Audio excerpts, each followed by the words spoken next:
Assalamualaikum warahmatullahi wabarakatuh. Kami dari kelompok 3 atas nama Saya Farida Ayu, saya Muslimah, saya Dimar Wakia, Saya Nur Amalia, saya Nur Farida, dan saya Asti.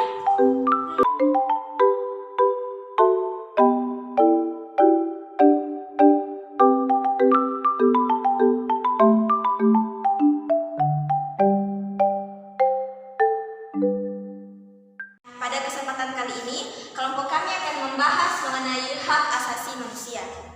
Hak asasi manusia adalah sebuah konsep hukum dan normatif yang menyatakan bahwa manusia memiliki hak yang melekat pada dirinya karena ia adalah seorang manusia. Nah, pada pembahasan pertama saya akan menjelaskan mengenai pelecehan seksual. Pelecehan seksual itu sendiri merupakan tindakan seksual yang tidak diinginkan, menyebabkan pelanggaran dan ketidaknyamanan yang dapat dalam beberapa situasi berbahaya secara fisik maupun mental.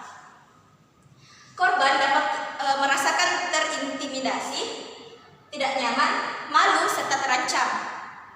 Jumlah kasus kekerasan terhadap perempuan meningkat dari jumlahnya 8.864 pada tahun 2019 meningkat menjadi 8.686 di tahun 2020 dan 10.247 di tahun 2022 saat ini.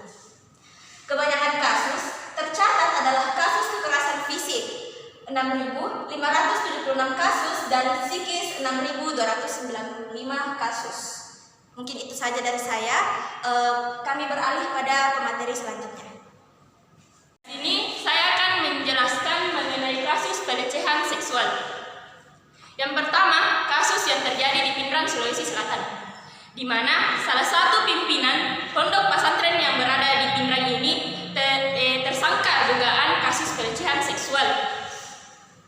Nah, di mana pimpinan pondok pesantren ini melecehkan beberapa santriwati yang berada di pondok pesantren tersebut, di mana dia mengajak santriwati tersebut untuk mengumpulkan tugasnya dan disitulah dia memulai aksinya tersebut. Nah, kasus ini terjadi pada tahun 2021.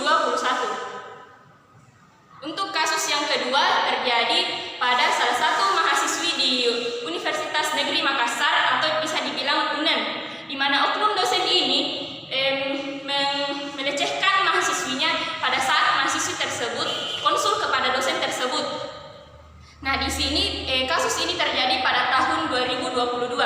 Nah, di situ pada saat salah satu mahasiswi tersebut melapor, nah disitulah mulai seluruh mahasiswi yang telah dilecehkan oleh dosen tersebut muncul satu persatu dan mulai melaporkan dosen tersebut. Akan tetapi tindak tegas dari kampus tersebut hanya menonaktifkan dosen tersebut. Itulah tadi pemaparan materi tentang kasus pelecehan seksual. Saya alihkan ke pemateri selanjutnya. Terima kasih. saya akan menjelaskan tentang rasisme. Rasisme adalah perbedaan perilaku dan ketidaksetaraan berdasarkan warna kulit, ras, suku, dan asal-usul seseorang yang membatasi atau melanggar hak dan kebebasan seseorang. Rasisme juga sering diartikan sebagai keyakinan bahwa manusia dapat dibagi menjadi kelompok terpisah berdasarkan ciri biologis yang biasa disebut dengan ras. Gagasan ini juga meyakini ada hubungan sebab akibat antara ciri fisik suatu ras dengan kepribadian, kecerdasan, moralitas, dan ciri-ciri budaya dan perilaku lainnya, yang membuat beberapa ras secara bawaan lebih unggul daripada yang lain. Nah, itulah yang saya bawakan. Saya alihkan kepada pemateri selanjutnya.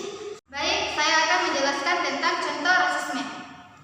Misalkan, Dila merupakan suku Dayak yang memiliki warna kulit putih dan rambut lurus, dan dia menghina temannya yang merupakan suku Papua yang memiliki kulit hitam dan rambut keriting. Hal tersebut termasuk rasisme karena membeda-bedakan antar sesama. Adapun kasus rasisme yang pernah terjadi di Indonesia yaitu seorang murid asal Papua yang mendapatkan kata rasis dari gurunya. Peristiwa tersebut terjadi di SMA Negeri 1 Pakusari, di mana seorang siswa tersebut mendapatkan kata si hitam di dalam kelas karena siswa yang bersangkutan hendak mengerjakan tugas, sehingga guru tersebut kesal dan melontarkan kata-kata yang mengarah ke rasisme. Kasus tersebut sampai-sampai ditangani oleh gubernur asal Jawa Timur. Dia menjelaskan kedatangannya ke SMA Papusari untuk memastikan kegiatan belajar mengajar berjalan seperti semula dan berjalan lebih baik setelah kejadian tersebut. Kepala sekolah juga sudah menyampaikan bahwa persoalan tersebut sudah selesai karena guru tersebut sudah meminta maaf kepada siswa tersebut dan siswa juga sudah memaafkan, sehingga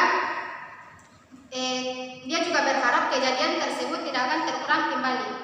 Itu saya dari saya alihkan ke materi selanjutnya. Nah, di sini saya akan menjelaskan tentang pembunuhan.